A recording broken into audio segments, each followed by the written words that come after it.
Di like, di subscribe, di share sebanyak mungkin untuk supaya mencegah sahabat-sahabat kita di luar sana tidak terpengaruh terhadap pemurtadan. Semoga Allah memberikan selalu sikap istiqamah. Salam satu Tuhan, Allahu Akbar. Di like, di subscribe, di share sebanyak mungkin untuk supaya mencegah sahabat-sahabat kita di luar sana tidak terpengaruh terhadap pemurtadan. Semoga Allah memberikan selalu sikap istiqamah. Salam satu Tuhan, Allahu Akbar. Ya, itu siapa? Ya itu kan tadi ku bilang tadi. Itu gini Bang Juma, agar diterima loh, agar dia diterima dulu kan di bangsa saya itu. ngerti kawanku, tapi pernyataan Paulusnya, apa yang kamu sembah tanpa mengenalnya? Jawab, itu siapa yang mereka sembah tanpa mengenalnya? Dewa. Itulah yang kuberitakan kepadamu. Itu siapa? Yesus. Oknumnya berubah nggak? Berubahlah. Lah, gimana berubah? Apa yang kamu sembah tanpa mengenalnya, itulah yang kuberitakan. Cuman ganti nama doang. Nama doang yang diganti. Contoh gini, Bang Juma. Contoh analoginya gini. Analoginya gimana? Contoh. Saya pergi ke kampungnya Bang Juma misalkan. Iya. Di Bang Juma itu orang menyembah kuda. Gini, misalkan di Bang Juma itu udah punya pabrik gula merah misalkan. Gula merah misalkan. Gula merah. Saya datang ke Bang Juma. Kalian tahu nggak sebenarnya gula merah itu manis, tapi kalian belum tahu cara buatnya gimana yang lebih praktis. Nah, kuperkenalkan punyaku ini agar aku diterima dulu sama Bang Juma, biar bisa menunjukkan sesuatu ke Bang Juma. Itu triknya Bang Juma. Salah. Biar gak diusir. Ketika di kampung saya ada sebuah pabrik. Pabrik itu belum dikenal, tapi sudah memproduksi produk. Tapi belum dikenal apa namanya.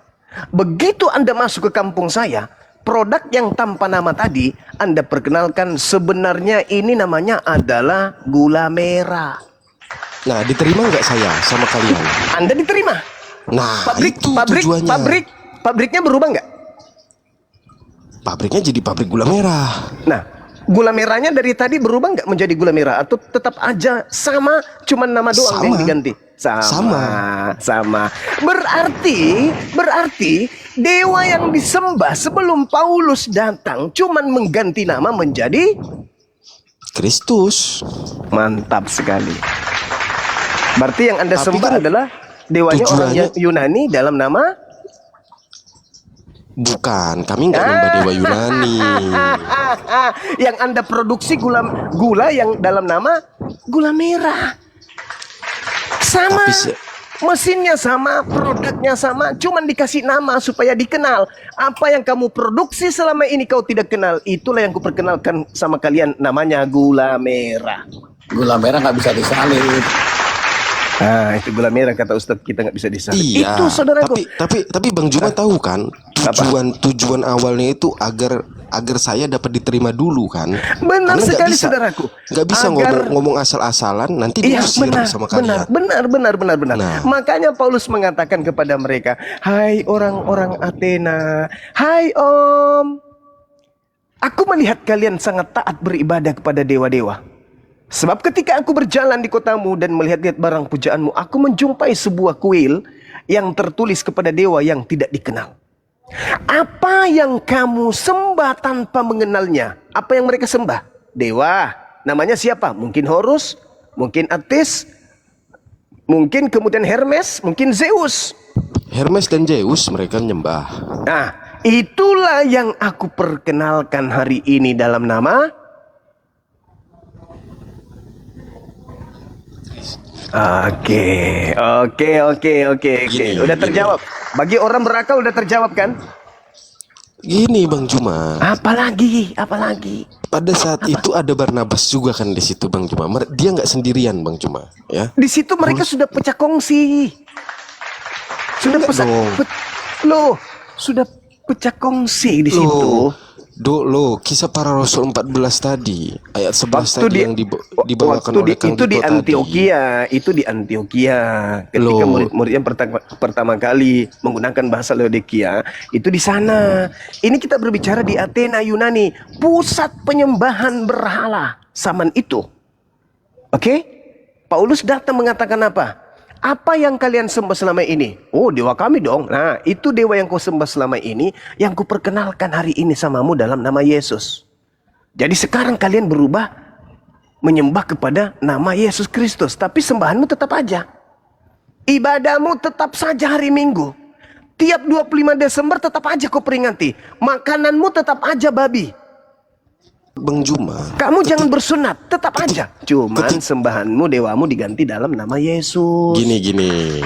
Menurut Bang Juma, ketika Paulus datang ke Antioquia bertemu Ya. dengan orang-orang Romawi dan Yunani Iya. itu ada rasa takut nggak dari Paulus? Menurut Bang Juma, pasti dia ada merasa takut. Bang Paulusnya Juma. yang takut. Iya dong. Paulus malah dianggap dewa.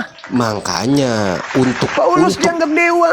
Makanya Mana tadi kan mungkin takut. saya kan udah kasih analogi. Kalau dia langsung memperkenalkan yang bukan perantara dewa dari mereka, itu dia langsung diusir, bahkan bisa dibunuh karena Ya, membawa ajaran baru. Karena itulah memang Paulus ini adalah rasul bagi mereka. Makanya Yesus mengatakan kepada Yahudi, waspadalah kepada penyesat. Penyesat itu datang memakai namaku. Jadi dewa-dewanya orang Roma Yunani itu diganti semua memakai nama Yesus. La haula wala quwata illa billah. Penyesat itu datang memakai namaku dan menyesatkan banyak orang. Itulah yang dimaksud. Banyak orang itu adalah Roma Yunan yang kemudian mengajarkan ajaran kekaisaran Roma sampai ke kerajaan Belanda. Belanda masuk ke Nusantara, menyebarkan ajaran yang memakai nama Yesus, padahal sebenarnya yang disembah adalah dewa yang dibungkus dalam nama Yesus itu sendiri, yaitu sembahan orang Athena. Dalil sudah sangat jelas. Dalil jelas itu. Jadi kalau saudara, ini ranah diskusi ya, bukan kita saling hujat menista dan seterusnya. Ini ranah diskusi. Maka ketika Anda menyembah Yesus di tanggal 25 Desember, itu Anda tidak menyembah kepada utusan Tuhan, kepada Bani Israel. Anda sedang menyembah kepada dewanya orang Roma Yunani dalam nama Yesus Kristus doang. Kuklarifikasi itu Bang. Silakan. Natal itu kita mengikuti tradisi yang sudah ada sebelumnya. Nah, menyembah kepada penyembahan tetap di hari Minggu. Kita hanya menyembah kepada siapa? Kita Menyembah hanya kepada bersuka cita. Oke, menyembah kepada siapa? Bukan bicara pesta. Itu ibadahnya kepada siapa? Ibadahnya kepada Yesus. Nah, Yesus ini nama doang bukan? Oknumnya tetap sama. Dewanya orang Roma yang kalian sembah tanggal 25 Desember. Sosoknya itu yang kita kenal anak Bunda Maria. Oh tidak, salah ente. Paulus yang mengatakan itu, Galatia 1 nomor 1, Galatia 1 nomor 11, nomor 12. Aku menerima Bible, pengakuannya sendiri, bukan dari anak Maria. Pengakuan Paulus, bukan pengakuan saya. Iya, pengajarannya iya itu. Coba gini ya. Coba gini. Terus Anda mengatakan anak Maria, tapi Paulus mengatakan bukan. Aku menerima 13 kitabku itu bukan dari anak Maria. Saya nggak peduli itu Paulus mau ngomong apa itu. Gini. Itu bahaya itu. Anda sebagai seorang tokoh agama, Anda tidak peduli dengan tokoh agama yang telah mendirikan konsep kepada agama Anda. Itu bahaya, saudaraku. Gini, Bang Juma, karena kalau Paulus terus ke pengajaran Yunani Romawi terus bolak-balik ke situ terus Bang Juma. Sedangkan yang kita ajarkan saat ini di Indonesia di gereja itu nggak seperti itu konsepnya Bang Juma. Terserah ente kawanku, terserah. Bagaimana bisa mungkin nubuatan Yesus menyesatkan banyak orang kalau Anda tidak memiliki cara lain untuk mengikuti irama yang ada di muka bumi ini. Ketika kemudian banyak orang menyembah kepada Allah, kalian harus mengikuti irama itu. Supaya apa? Supaya bisa mengaplikasikan apa yang Paulus ajarkan dalam 1 Korintus 9 tadi. Kepada orang lemah aku ngaku lemah, kepada orang kuat, kepada segala manusia aku berubah menjadi segala manusia. Itu dalil, Bung.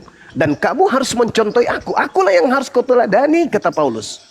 Tuh, menyesatkan banyak orang. Sekarang, tunggu dulu. Sekarang indikasi kuatnya adalah ketika Paulus sudah mengajarkan apa yang kamu sembah tanpa mengenalnya, itulah yang kuberitakan kepada kamu. Apakah kemudian Paulus memberitakan dewa-dewa orang Yunan? Enggak. Apakah Paulus? Enggak. Tapi yang diberitakan oleh Paulus adalah Yesus Kristus. Betul? Betul. Itu siapa menurut Paulus kepada orang Athena? Dewa yang mereka sembah selama ini atau bukan? Gini Bang Juma ya. Kan kalimatnya jelas. Kan kalimatnya kan jelas kan. Paulus di situ ketika datang. Aku melihat banyak sesembahan dari kalian. Kalian menyembah apa yang kalian tidak kenal. Gitu kan. Itulah yang kuperkenalkan hari ini. Nah, betul. Cakupan kurikulum pengajaran Paulus memperkenalkan siapa? Sebentar dulu. Memperkenalkan siapa? Sebentar dulu. Kenapa dia bawa konteks kalian menyembah apa yang tidak kalian kenal? Yes. Maka dari itu aku datang ingin memperkenalkan apa yang kalian sembah, gitu kan? Nah, apa yang kalian sembah selama ini? Konteksnya itu adalah apa yang kuperkenalkan hari ini. Sama kan? Cuman dalam nama yang berbeda. Betul? Betul. Masya Allah, Masya Allah, Masya Allah. Jadi kapan Anda meninggalkan penyembahan kepada dewa Romawi? Kita nggak nyembah dewa Romawi loh, Bang. La haula wala quwata illa. Dari kata-kata betul tadi itu apa maksudnya? Betul-betul sesat atau betul-betul benar? Apa yang kamu sembah tanpa mengenalnya, itulah yang kuberitakan kepada kamu. Nah, sekarang gini. Kita nggak usah berbelit-belit. Ketika Paulus lepas dari pengajaran ke Athena, kembali ke Yerusalem, bertobat nggak dia? Dia bertobat untuk apa tujuannya, Bang Juma? Bertobat karena telah mengajarkan kemudian ajaran yang bertentangan dengan ajaran Tuhan yang datang kepada Yesus. Baca Kisah Para Rasul 21 nomor 15 sampai nomor 26. Itu tahu, Bang Juma. Berarti Paulus menyadari bahwa tadi ketika dia di Athena, dia sudah melakukan penyesatan. Betul? Sesatnya karena dia nggak merubah kata dewa itu. Generasi Anda mengakui Paulus sesat. Bukan. Anda sudah menghancurkan, merubuhkan pondasi gereja. Sesatnya katanya karena Gini. tidak menggantikan. Apalagi? Loh, itu faktanya. Kenapa dia bertobat? Karena dia tidak mampu membawa ajaran yang benar kepada Yunani itu, gitu loh. Berarti ajaran tadi salah. Agar Yunani itu tunduk, makanya dia nggak berani mengeluarkan kata-kata di luar dari dewa ada Tuhan lain, gitu loh. Berarti tadi Anda mengakui pengakuan Paulus terhadap orang-orang Athena itu penyesatan, bukan? Karena memang Yunani itu bebal, sulit, gitu loh. Orang-orang Yunani menanggalkan semua iman mereka, kepercayaan mereka menuju kepada kepercayaan yang Paulus jajakan. Kok Anda katakan bebal? Mereka sangat taat kepada ajaran Paulus sampai hari ini. Karena diksi yang dibawa awal oleh Paulus itu tidak merubah dewa mereka. Nah, sekarang berarti Anda sudah akui bahwa Kristen yang dari barat ini menyembah kepada dewa yang mereka sembah dalam nama Yesus. Betul? Barat enggak menggunakan dewa, Bang. Anda tadi mengatakan Paulus ini menyesatkan orang-orang di sana sehingga dia balik ke Yerusalem, dia bertobat. Betul? Betul, itu tertulis. Nah, oleh karena itu, orang-orang yang sudah terlanjur mengikuti ajaran Paulus adalah orang-orang yang telah disesatkan oleh Paulus. Benar? Dia menyadari ada penyesalan di dalam dirinya itu, Bang. Gitu loh maksudnya, Bang. Tapi kan nggak diteruskan sama dia. Tetapi sampai hari ini ajaran Paulus itu tertanam, tertancap ke dalam bangsa sanubari orang-orang Roma Yunani sampai hari ini. Betul. Roma Benar Yunani enggak ya? itu? Benar enggak itu ajaran itu? Roma Yunani ya? Iya, benar enggak ajaran itu? Betul, Roma Yunani. Iya, benar enggak ajaran mereka itu? Salah lah kalau Roma Yunani itu. La haula wala quwata illa billah. Masya Allah, Masya Allah, Masya Allah. Saudara Arom, Anda sadar tidak Anda sudah merumpuhkan kemudian gereja? Oh, enggak dong, itu fakta. 25 Desember itu ajaran dari Yahudi atau ajaran dari Romawi? Itu tradisi. Mulai jadi lagi tradisi keagamaan yang diusung oleh Paulus yang kemudian dinarasikan dalam bentuk teori dan praktik dalam gereja. Betul? tradisi yang diminta oleh tradisi. Kekaisaran Ayo. Romawi Ayo, meminta teman-teman. tradisi itu tidak hilang, Bang Juma. Iya, itu Iya. tradisi yang diajarkan oleh Emang Paulus, gini, bukan? gini. Makanya Natal itu nggak tertulis di Alkitab, Bang Juma. Karena kenapa? Karena itu hanya tradisi. Tradisi yang sesat atau tradisi yang benar?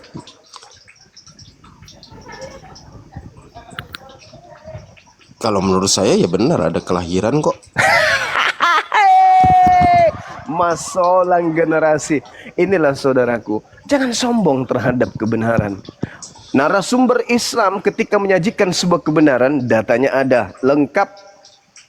Nah sekarang, tinggal keegoan yang harus Anda tepis di dalam kepercayaan agama saudara. Paulus kembali setelah datang dari Kiliki, kemudian kepada orang-orang Athena, kepada orang-orang Roma, kembali ke Yerusalem, dia bertobat. Betul. Bertobat dari mengajarkan agama apa? Agama yang diajarkan sebelumnya di sana. Hai, masolang generasi. Bertobat dari ajaran mengajarkan agama Kristen. Oh enggak. Loh, kok enggak pula? Yang makan babi Kristen, yang tidak bersunat Kristen, yang menyembah kepada dewanya orang Roma adalah Kristen.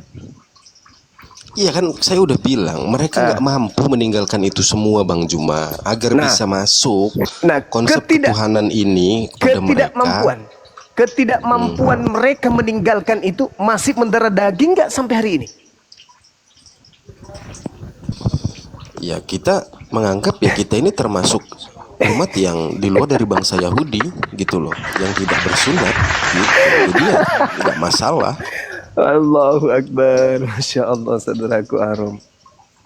Kesempatan itu sudah datang berkali-kali kepada saudara. Tapi nggak apa-apa, lanjutkan berjuang. Paling tidak Anda memberikan sebuah pemahaman kepada kami bahwa apa yang diterangkan oleh Al-Quran itu benar. Yukhadi'una Allah walladzina amanu wa ma yakhda'una illa anfusahum wa ma yasurun. Orang-orang kafir itu ingin menipu Allah dan menipu orang-orang beriman. Sebenarnya gini, sesungguhnya mereka menipu diri mereka sendiri. Bang Juma sebenarnya gini ya. Di dalam gereja karismatik ya, itu nggak peduli mau Paulus mengajarkan apa di sana, nggak peduli kita. Intinya itu yang kita percayai bahwa Yesus anak Bunda Maria itu memang ada dan datang untuk menebus dosa manusia. Dasarnya apa, Pak? Dia itu menebus dosa manusia itu. Dasarnya dari nubuatan Yesaya, Mazmur itu ada. Dia datang untuk menderita. Tidak ada nama Yesus di situ. Gimana itu? Memang nggak ada. Kan sebelumnya memang bukan Yesus, sebelumnya Berarti Firman. kan itu cuma asumsi. Bukan asumsi. Kan memang sebelumnya Firman dia. Sebelumnya Firman dia. Oh, di mana tertulis Yesus Firman? 1 juta. Yohanes 1 ayat 1 itu memang sebelumnya Firman dia. Kemudian Yohanes 1:14 dia menjadi daging. Itu kan Firman menjadi manusia. Tapi gini, menjadi Yesus. Bang Juma, sebentar, Bang Juma. Gini Bang Juma, Juma ya. Gini. Kalau menurut Bang Juma, apakah Petrus juga mengajarkan hal yang sama pada kaum Yahudi? Gimana? Sorry. Gimana? Menurut Bang Juma, ajaran Petrus dan Paulus apakah berbeda? Ajaran Petrus, kalau ajaran Petrus itu udah pasti sesuai dengan ajaran Yahudi, tapi bukan sesuai dengan kitab Petrus ya, bukan. Tetapi kalau berbicara mengenai Paulus itu udah pasti bukan ajaran Yahudi, makanya dia bertaubat. Yang kutanya gini, beda nggak pengajaran Paulus dan Petrus tentang ketuhanan? Beda. Contoh. Anda minta saya mencontohkan? Contoh pengajaran Petrus yang berbeda apa? Petrus mengajarkan apa yang diterima oleh Yesus. Hidup kekal itu adalah mereka mengenal Engkau. Mereka ini termasuk Petrus bukan? Satu-satunya Tuhan yang benar. Itu Petrus. Sedangkan Paulus adalah manusia yang muncul di luar. Itu gimana? Yohanes 17 ayat 3 itu Yesus yang ngomong itu. Iya, kapan Yesus Petrus ngomong begitu? Kapan Petrus ngomong begitu? Yesus ngomong kepada Petrus. Tapi kapan Petrus ngomong begitu? Nah, sekarang permasalahannya kapan Petrus berbicara sebagai tokoh? Tidak pernah. Yang Anda maksud Di mana? Dia Rasul. Di mana Petrus murid Yesus pernah berbicara, angkat bicara itu di mana? Lah kan dia didirikan di atas batu karang tuh gereja awal. Itu pengakuan siapa? Gereja Itu mula-mula. pengakuan siapa? Itu pengakuan siapa? Yesus. Sama kan? Yang saya minta Petrusnya. Ada? Tidak ada. Petrus pernah menulis surat seperti Paulus menulis 13 surat. Petrus tidak pernah menulis surat. Ya, Kitab berarti- Petrus itu bukan tulisan Petrus, bukan. Berarti gini, berarti hilang dong cerita Petrus. Loh, bukan hilang. Yesusnya mengatakan di dalam Matius 24, Kristus palsu melakukan tanda mujizat dan tanda yang dahsyat dan mujizat sekiranya mungkin menyesatkan Petrus. Itu dalil. Jadi kalau hari ini Anda menemukan Petrus ajarannya seirama dengan ajaran Paulus, berarti nubuatan Yesus bahwa Petrus itu sesat karena kemudian disesatkan oleh Kristus palsu terbukti. Iya, bukti maksud saya gini. Bang Juma kalau mau bilang ada perbedaan pengajaran Petrus dan Paulus, buktinya mana perbedaan dari Petrus dan Paulus? Petrus tidak bisa kita jadikan sebagai acuan. Loh, katanya dengar dulu, dengarkan saya. Dengarkan nanti saya. dulu. Tadi kan dari awal kita udah sepakat bahwa ada yang diutus kepada kaum Yahudi dan di luar bangsa Yahudi. Paulus pun mengakui itu. Iya, di mana Galatia 2 perbedaannya? nomor 8. Di mana perbedaannya?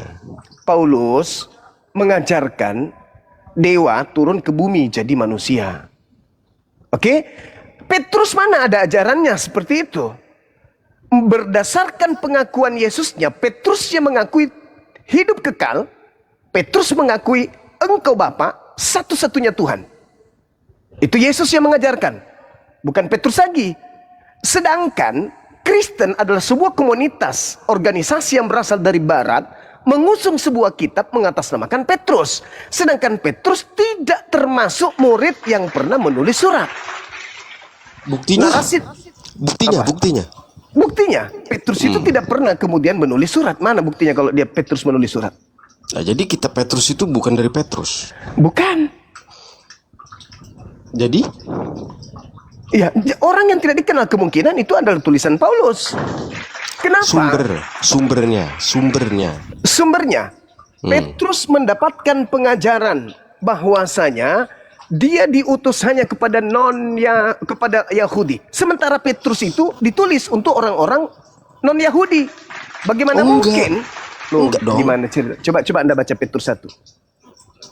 Petrus 1 bukan diutus untuk orang-orang di luar Yahudi. Seruan-seruannya coba. Dia kan mengajarkan tentang Kristen, penebusan dosa, bahwa kita menjadi Kristen itu ya harus kuat gitu loh. Karena banyak yang nggak percaya dengan matinya Yesus Kristus. Begini, kalau kita berbicara mengenai Petrus, Bung. Petrus nih, kita berbicara oknum berarti ya. Masalah pribadi si Petrus. Lantas kita perhadapkan dengan dua kitab. Petrus 1 Petrus, 2 Petrus. Kita perhadapkan dengan kitab ini. Narasi-narasi yang dibangun di dalamnya adalah narasi seorang ahli kitab. Narasi orang Farisi, narasi orang-orang terpelajar, narasi orang yang cerdas menyusun sebuah kalimat. Sedangkan pemberitaan tentang Petrus di dalam kisah Lukas 4, dalam kisah para Rasul 4:13, Petrus disebut idiot dan buta huruf. Bagaimana mungkin Petrus yang idiot bisa menulis sebuah surat yang begitu sempurna catatan-catatannya, narasi-narasi di dalamnya itu syarat dengan pemahaman paganisme Romawi Yunani. Bagaimana mungkin? Narasi yang ada dibangun di dalamnya adalah narasi-narasi orang terpelajar, sementara dalam kisah para Rasul 4:13 Petrus disebut buta huruf dan juga disebut sebagai orang idiot. Itu yang pertama. Yang kedua, Anda lihat di dalam Matius 10 nomor 5 nomor 6, Yesus berpesan kepada Petrus agar jangan ke bangsa lain. Yang ketiga, Galatia 2 nomor 8, Paulus sendiri yang berkata, Petrus diutus kepada orang-orang yang bersunat. Berarti Yahudi doang. Itu jelas itu. Itu pengakuan di dalam surat Paulus sendiri. Nah, sehingga ketika Yesusnya mengatakan di atas batu karang ini, Petrus melanjutkan tongkat estafet kerasulan kepada Petrus, maka Petrus tidak mungkin mengajarkan hal-hal yang berbaur Yunani Romawi. Bukti bahwa Apa tuh? Petrus mengajarkan yang sesuai dengan ajaran Yesus itu mana kitabnya? Kalau itu salah gitu loh. Petrus yang tidak surat-surat memilih. Petrus itu. Saudaraku, Petrus kan mendapatkan titah melanjutkan tongkat estafet untuk menggembalakan jemaat. Betul? Batu karang, di atas batu karang tidak akan pernah bisa hancur itu. Itu ajaran Yesusnya terhadap Petrus. Sedangkan Petrus sudah mendapatkan segala firman yang Yesus ajarkan kepadanya. Dan Petrus percaya kalau Yesus ini adalah rasul, utusan Tuhan. Bagaimana mungkin Petrus berubah menjadi Kristen? Sedangkan Petrusnya diakui sudah menerima firman dan kemudian dia mengokohkan jemaatnya atas batu karang yang tidak akan pernah berubah. Kalau jemaat batu karang, jemaatnya orang-orang Yahudi yang didukung atau dikepalai oleh Petrus, tidak mungkin memasukkan orang-orang yang tidak bersunat ke dalam rumah ibadah mereka. Tidak mungkin mereka merubah Sabat menjadi Minggu. Tidak mungkin kemudian mereka mempercayai Elohim turun ke bumi menjadi dewanya orang Athena. Itu tidak mungkin. Tidak mungkin mereka beribadah bersama dengan pemakan babi, pemakan binatang-binatang persembahan kepada dewa. Tidak mungkin mereka beribadah dengan orang-orang Yunan, dengan orang Roma. Itu mustahil. Maka jemaat mula-mula yang dibangun Petrus itu bergabung nggak dengan orang Roma Yunani? Nggak bergabung. Nggak bergabung. Nggak bergabung. Terima kasih. Berarti mereka beribadah di sinagoge atau di dalam gereja? Kalau Petrus di sinagog. Subhanallah. Itulah yang Anda pertanyakan. Itulah yang Anda pertanyakan. Bahwa persamaan antara ajaran Petrus dan Yesus itu sama. Dia pelanjut tongkat estafet kenabian Yesus. Coba Sebagaimana gini, Harun Bang Juma. dengan Nabi Musa. Gimana saya bisa tahu bahwa konsep pengajaran Petrus itu sesuai dengan yang diajarkan Yesus? Kalau Bang Juma sendiri bilang nggak ada surat Petrus yang asli. Saudaraku, itu udah sangat jelas. Di atas batu karang ini. Apakah Anda nggak paham? Dan apa kata Yesus? Tidak akan pernah rubuh. Berarti ajaran yang sudah ditancapkan akidahnya Yesus kepada Petrus tidak akan pernah berubah. Ada nggak Yesus mengajarkan makan babi? Ada nggak Yesus mengajarkan ibadah minggu? Ada nggak Yesus mengajarkan kemudian untuk tidak bersunat? Tidak ada. Berarti Petrus pun sama. Karena dia konteks samanya itu kapan? Petrus ngomong sama dengan Yesus itu kapan? Mana datanya? Loh, kan dia kan mengatakan sendiri, Yesus sendiri yang mengatakan di atas batu karang ini katanya. Berarti Siapa ada yang surat tertulisnya? Surat? Emang ada murid Yesus yang menulis surat? Nggak ada, kecuali Filipus. Filipus yang mendapatkan tugas untuk menyampaikan Injil Kerajaan Allah. Hanya Filipus. Tak ada yang lain. Jadi menurut Bang Juma, kesalahan besar dari orang Kristen ini mengikuti dari bangsa Yunani di luar Yahudi gitu. Benar sekali saudara. Nih, dengarkan. Terima kasih Anda sudah mengatakan itu. Dengarkan saya. Enggak, ini saya konfirmasi. Jangan langsung Makanya framing begitu. Makanya saya berterima malas kasih kepada saudara. Dengarkan saya. Dengarkan. Orang-orang Yunani, orang-orang Romawi sudah memiliki kepercayaan jauh sebelum Yesus itu datang. Oke? Mereka menyembah kepada dewa-dewa tanpa kitab. Tanpa kitab.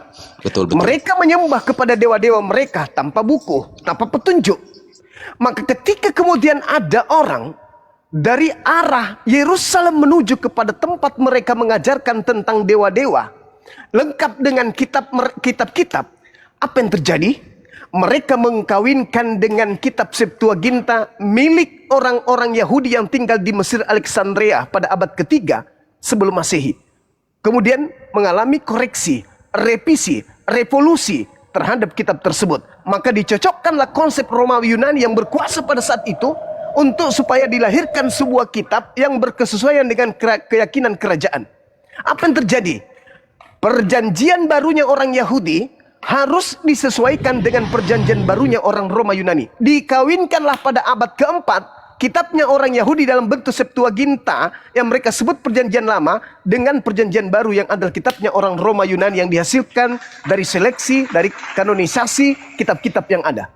Itu fakta, itu real. Itu yang pertama. Level 2-nya adalah para penulis Bible, sekali lagi, bukan penerima firman dan bukan penyampai firman. Mereka adalah orang yang mengumpulkan berita-berita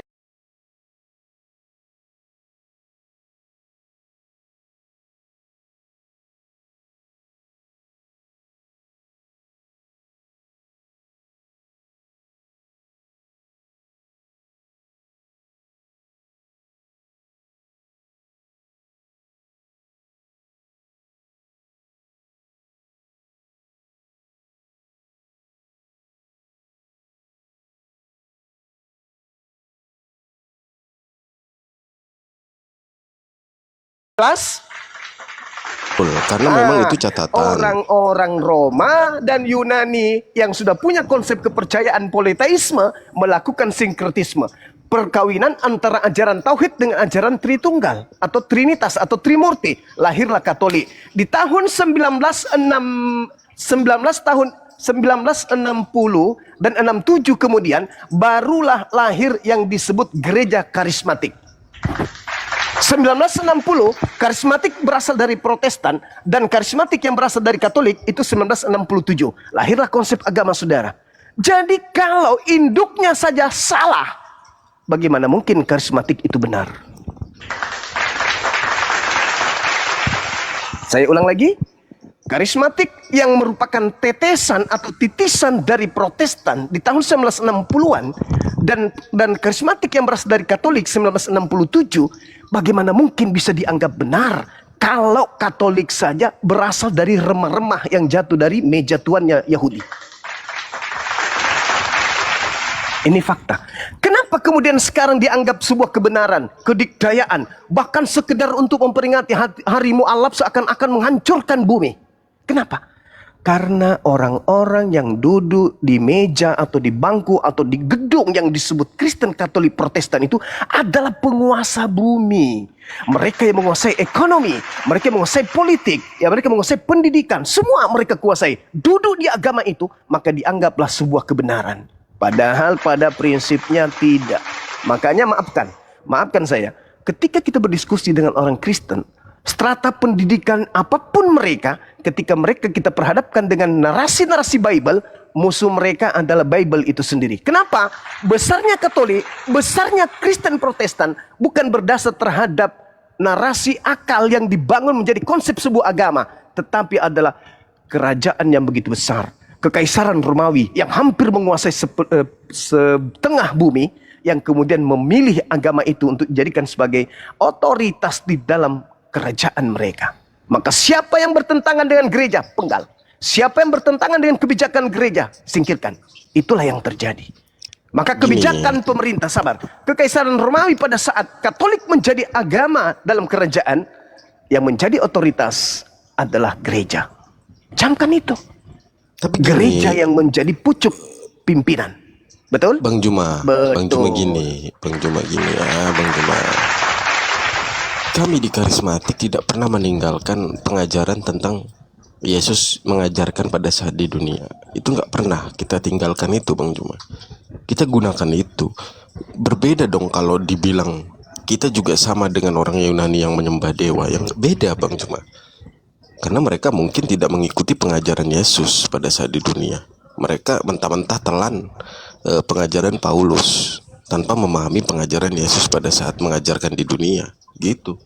Kita pakai kok pengajaran Yesus di gereja. Saudaraku, kita ini manusia. Manusia itu memiliki tingkat intelektual, kecerdasan. Dan kita lahir yang dari rahim seorang ibu yang Kristen menjadi Kristen. Yang lahir dari rahim seorang Islam menjadi Islam.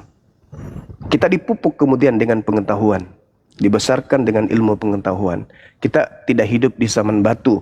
Kita hidup di zaman modern. Serba internet. Ketika kondisi beragama kita menghantarkan kita pada serpihan yang mau tidak mau, suka tidak suka, keyakinan kita bertentangan dengan logika akal sehat, maka saraf-saraf yang ada di kepala kita ini akan mencari kebenaran. Nah, kita yang sudah terikat oleh doktrin dogma dari sejak lahir, apalagi sampai sekolah, berpendidikan, mengeluarkan biaya, mengorbankan harta dan seterusnya untuk mendatangkan pribadi yang terpelajar dalam agama.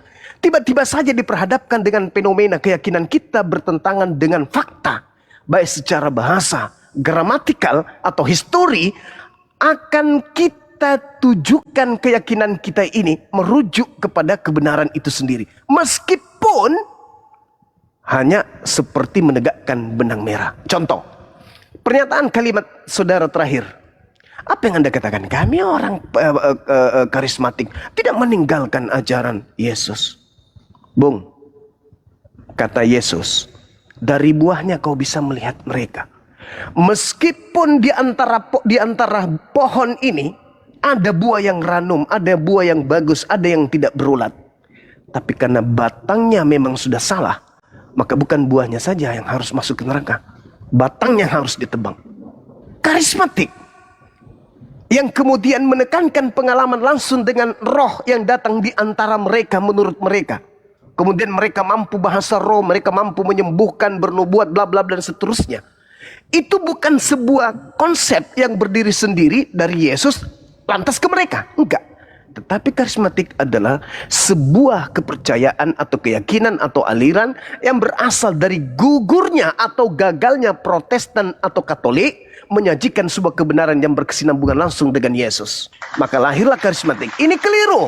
Katolik keliru, Protestan keliru. Yang benar adalah harus langsung berkiblat kepada Yesus. Lahirlah karismatik. Sayangnya, karismatik lahir dari pecahan-pecahan atau reruntuhan-reruntuhan gedung yang tak berguna.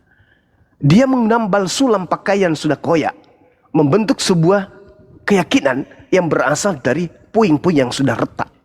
Apa itu? Yesusnya tidak mengajarkan Protestan, Yesusnya tidak mengajarkan Katolik. Sedangkan karismatik bertumbuh dan besar dari dua kelompok besar ini. Nah, kenapa hubungannya dengan akal? Karena orang karismatik melihat Katolik keliru. Ada kekeliruan di situ. Protestan ada kekeliruan di situ. Kita bikin ajaran baru. Kita bikin kemudian sekte baru. Yang mungkin auranya lebih benar, lebih tepat sama seperti ajaran Yesusnya. Sayangnya, Bung, kata Yesus, waspadalah kepada penyesat yang datang kepadamu nyamar seperti domba. Padahal dia adalah segala yang buas. Dari buahnya kau akan mengenal mereka. Sekarang karismatik ini buah dari pohon mana? Hah? Karismatik ini batangnya mana? Apakah batangnya ini berakar Yudaism? No. Karismatik bertumbuh dari cabang, dari pokok pohon yang bersumber dari Protestan dan Katolik itu sendiri. Apa kata Yesus? Jangan ranting, jangan cabang, batang yang harus ditebang dan dilemparkan ke dalam api neraka yang menyala-nyala. Itu. Maka tak ada solusi lain. Kita mau ke karismatik, sumbernya dari Katolik, dari Protestan. Kita mau ke saksi Yehova, sama. Kita mau kemana? Satu-satunya jalan adalah kerajaan Daud sudah diberikan kepada bangsa lain yang menghasilkan buah kerajaan tersebut. Itu pengakuan Yesus. Kerajaan, engkau tidak akan melihat lagi orang menyembah Elohim di gunung ini dan di Yerusalem. Kenapa? Kerajaan Tuhan akan diberikan kepada bangsa lain yang akan menghasilkan buah kerajaan tersebut. Sekarang mana buahnya? Nyanyi-nyanyi, Natalan, atau ibadah haji? Yesaya 66 nomor 23, seluruh manusia akan datang kepadaku berbondong-bondong sujud beribadah kepadaku. Sabat berganti sabat, bulan berganti bulan, tapi seluruh manusia akan datang kepadaku untuk sujud beribadah. Mana? Mana yang sujud? Masya Allah. Yang sujud yang mana? Ayo. Muslim. Nah, itu. Makanya di Islam itu, Bung, kenapa pencanangan Islam ketika pondasi Islam itu ditegakkan antar lintas agama, apa kata Islam? La ikraha fiddin. Kok bisa sesederhana itu? Ya, Bang Suma. Kok bisa kayak gitu? Karena kata Allah, sudah jelas bagimu hitam, sudah jelas bagimu putih, sudah jelas yang merah. Tak perlu lagi dipaksa orang. Kebenaran sudah ditorehkan. Siapa yang mau beriman silakan. Siapa yang mau kufur silakan. Tak ada paksaan. Jangan kau paksa orang untuk sholat, jangan. Jangan kau paksa orang untuk puasa, jangan. La ikraha fiddin. Kebenaran itu sudah datang. Wa qulil haqqu min rabbikum. Semua kebenaran itu sudah ditorehkan di atas muka bumi ini. Siapa yang mau beriman silakan. Siapa yang mau kufur silakan. Tapi ingat, konsekuensi dari semua kelompok ini akan berakibat nanti ketika kita dibangkitkan pada hari kebangkitan. La ikraha fiddin, katabayyana rusydu minal ghayy. Sungguh telah jelas jalan yang benar dari jalan yang sesat. Kita hampir sejam. Bahkan saya kemudian mengambil alih dari Dinda Dito. Kenapa? Karena untuk menegakkan jalan yang terang itu terang, jalan gelap itu gelap. Tetapi saudara akan selalu memaksakan, oh tidak, bukan begitu Bang Suma. Salah Bang Suma, begini yang benar. Padahal data sudah disajikan. Itu saudaraku Arom. Sekali lagi saya katakan, kenapa Islam itu sesimpel ketika berbicara lintas agama, la ikraha fiddin. Tidak ada pemaksaan di dalam menganut ajaran agama Islam. Sebab sungguh kade. Tuh, penekanan tuh dari Allah. Sebab sungguh telah jelas jalan yang lurus dari jalan yang bengkok. Sekarang kan sederhana aja nih, contoh. Apakah manusia bisa selamat hanya dengan Tuhan mengatakan, wahai manusia, siapapun di antaramu bertaubat kepadaku, kembali kepadaku, mengaku dosa-dosanya, dan tidak lagi melakukan dosa itu, maka aku hapuskan dosa-dosanya. Mana yang lurus? Manusia ini kurang ajar nih, tidak mau bertobat, tidak mau ini, aku turun jadi manusia biar aku mati dibunuhnya supaya dosa-dosa yang kuhapuskan. Mana yang lurus kira-kira? Bukankah Yesus mengatakan bertobatlah, bertobatlah, bertobatlah. Dan komunitas Kristen, sekte apapun itu ketika ditanya, saudaraku, Anda sudah selamat? Ya, kok bisa? Ya, karena Yesus sudah turun ke bumi, mati di atas salib demi dosa-dosaku. Wah, mantap kali. Sekarang kalau hari ini Anda berzina, berdosa tidak? Berdosa Bang Suma. Cara ente menghapuskan dosa itu apa? Bertobat. Ya, kembali lagi berarti. Sama aja. Berarti benarlah perkataan Tuhan di dalam kitabnya orang Yahudi. Konon, dia mengatakan, bila mana hamba-hambaku kembali mencari wajahku dan meninggalkan kemudian kesalahan-kesalahannya, aku akan mengampuni dosanya dari surga. Jelas bukan? Artinya bahwa kita cukup mengakui kesalahan. Ya Rabb, wahai Dikau pencipta langit dan bumi, aku salah, aku hilaf, aku mengaku bersalah, aku tak akan lagi mengulanginya. Ampuni aku. Terhapus gak? Terhapus. Jadi gini, berarti menurut Bang Juma, murid-murid Yesus dan pengikut Yesus itu semuanya tidak percaya penebusan dosa, maka mereka bertobat gitu.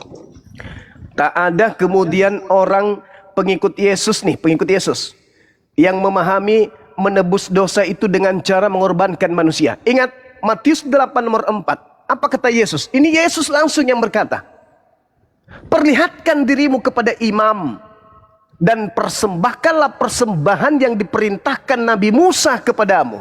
Yesus mengajarkan itu. Apa yang diperintahkan Musa kemudian?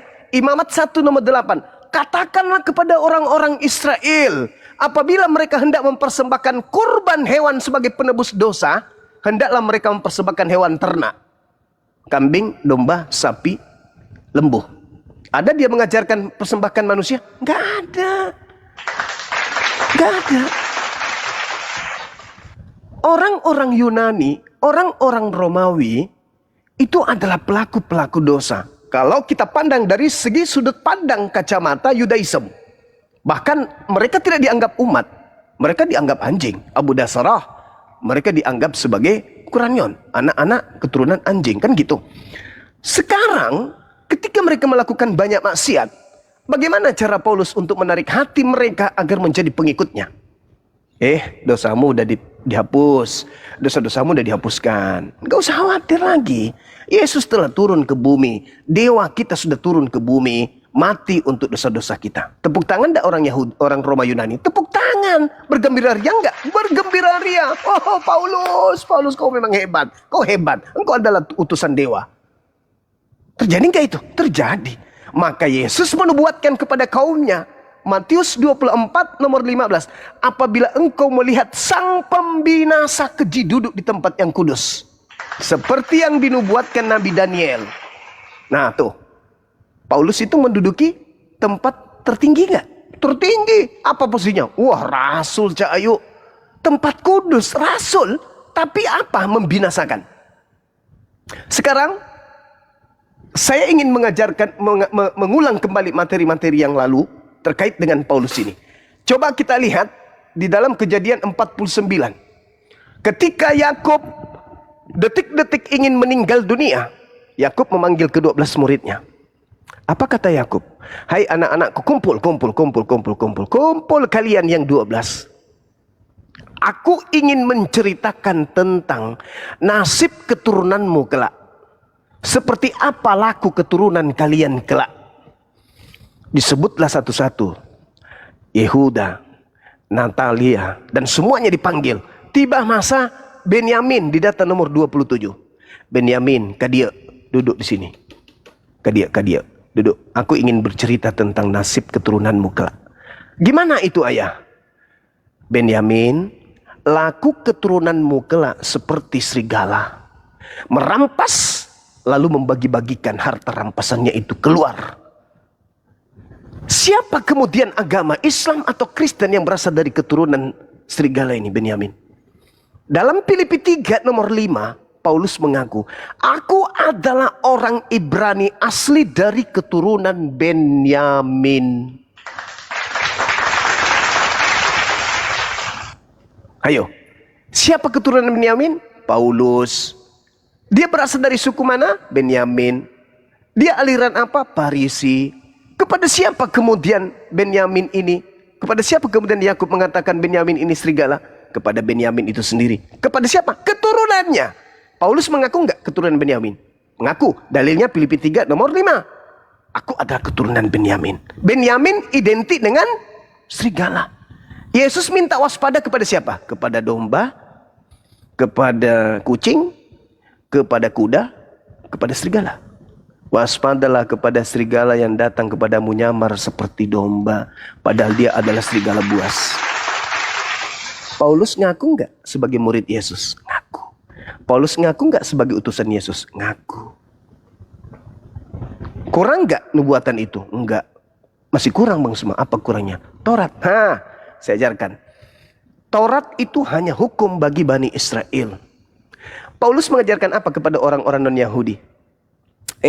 Orang non-Yahudi, jika kamu menganggap ada kebenaran dalam hukum Taurat, maka sia-sialah kematian Kristus. Kamu keluar dari Kristus Yesus kalau kau menganggap ada kebenaran dalam hukum Taurat. Berarti Paulus merampas hukum Taurat itu, lalu mengajarkan kepada non-Yahudi bahwa Taurat itu sampah.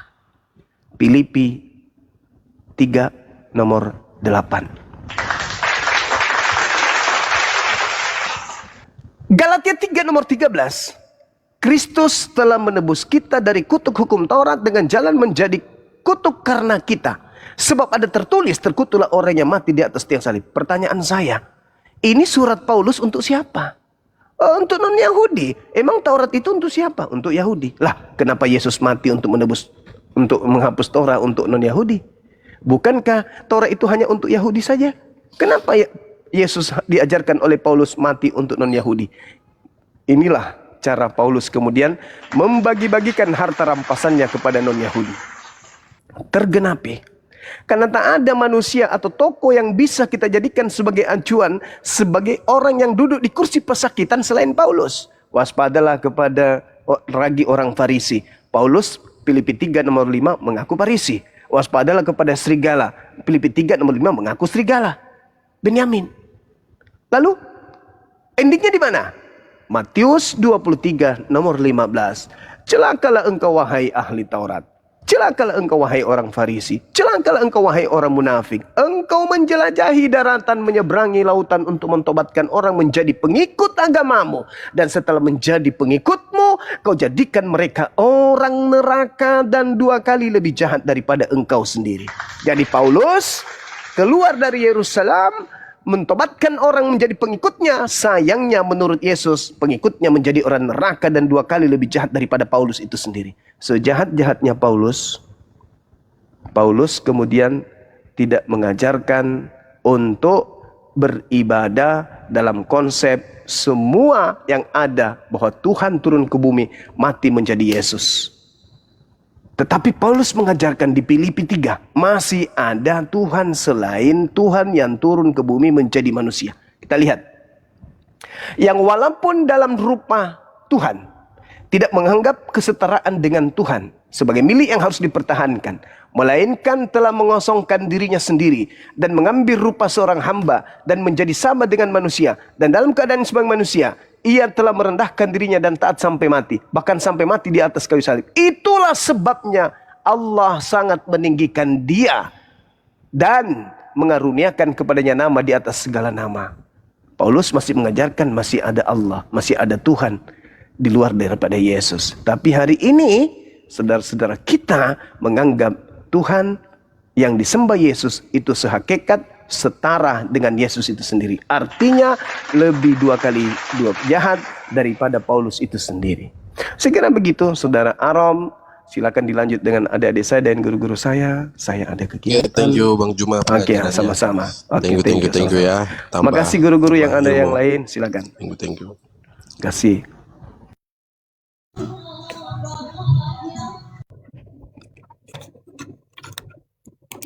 Sempat saya tadi ada yang tertarik, semuanya daging semua, tapi intinya ini fair ya, baik Kristen maupun Islam ataupun agama lain.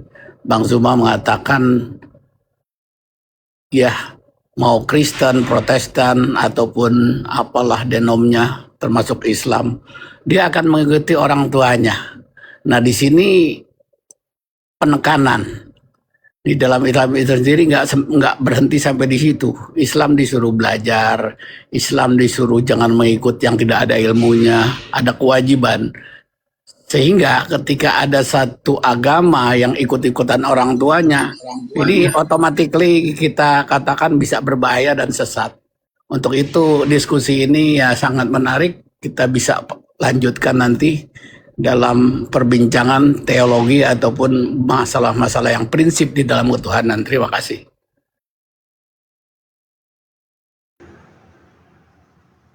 Ya, silakan yang lain yang ya, Kristen. Bang Johana, selamat pagi, selamat siang. Siang. Assalamualaikum warahmatullahi wabarakatuh. Waalaikumsalam. Muslim Ya, Bang Johana, terima ya. kasih. Terima kasih saya atas Lanjut Kang Dito. penjelasannya dari Gurunda Juma nih. Saya sangat terima kasih, jadi menambah giroh tentang keislaman saya sebagai pecinta debater api ya. Saya udah memantau Bang Juma itu udah 7 tahun ini, dari zaman Zoom sampai Zoom. YouTube sampai ya. Dari zaman itulah udah lama banget ini. Saya tuh terkesan banget penjelasan Bang Juma ini. Saya terharu, saya bangga dengan Bang Juma ini. Jadi banyak lahir nanti apologet Islam yang sangat mumpuni gitulah. Terima kasih banyak Bang Juma. Bang Juma, saya terima kasih banyak nih Sama atas aku, Masya hadirnya. Allah, Barakallah Fik. Saya pun banyak belajar dari saya sahabat-sahabat. pemerhati berat nih, termasuk Bang Juma, Makasih, ya, terus Barakallah. perempuannya Uni Ripa gitu ya. Terima kasih Bang Juma. Sama-sama, menambah Bang. keyakinan iman Islam saya. Ya. Alhamdulillah. Turunkan aja, Os. Yo. Ya, Begitu terima juga kasih Bang Johana. Lanjut Masya Bang Allah. Dito, Bang Gurunda, lanjut silakan. Iya, saya mengucapkan terima kasih kepada sahabat yang ada di YouTube, Bang Strenger Warrior dan semua teman-teman yang ada di TikTok, termasuk Ngopi Pamanku. Tetap semangat dan berjuang bersama. Masya Allah, Barakallah Fik. Bintang, terima kasih Masaku, Barakallah. Yuk. Sora dan seterusnya, ada Emira, syukran semuanya teman-teman. Maaf tidak bisa menyebutkan satu-satu. Pada intinya apologet Islam itu kuat karena adanya netizen baik di TikTok maupun di YouTube dan juga pendampingan dari guru-guru kita yang ada di sini. Saya izin ibadah sejenak, silakan diambil alih para guru sambil saya masih monitor. Lanjutkan. Assalamualaikum warahmatullahi wabarakatuh. Saya masih di sini. Waalaikumsalam. Terima kasih Bang Zuma, selamat beribadah. Ini ada tamu sebentar Kang kita ya. Ini ada tamu Bang Jupiter. Selamat siang. Selamat siang Bang. Assalamualaikum. Waalaikumsalam. Dari Muslim Kristen Bang?